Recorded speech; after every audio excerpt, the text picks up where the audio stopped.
Hey, what's up? This is Dr. Taylor. And one of the common things in kind of my world is autoimmune flares. So it's important to understand a little bit about the science and the mechanisms behind autoimmune flares. So I just want to touch on that a little bit today.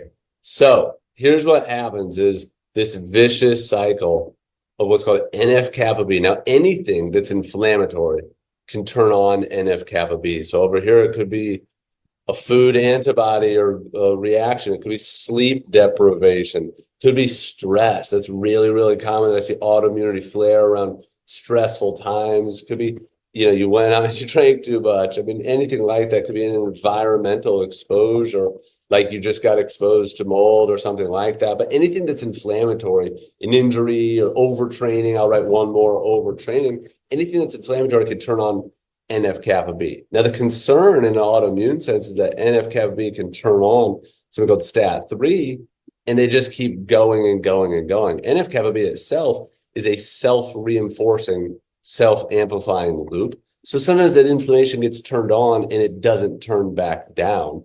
The cytokines that are released from both of these can just keep going and going and going. And then that can increase the number of TH17 cells and the cytokines released by that, like interleukin 17.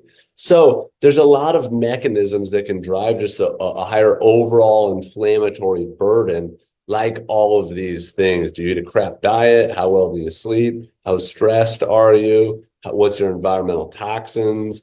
What's your training or overtraining or undertraining or drug or alcohol use, or all those things that are common to work through in a functional medicine setting. But when that fire flares up, this is my fire. When that fire flares up, it's important to know, this is my bucket, how to pour a bucket of water on that fire and put that fire out. This is me erasing that fire and putting that fire out. It's important to know how to manage your autoimmune flares if you have an autoimmune condition.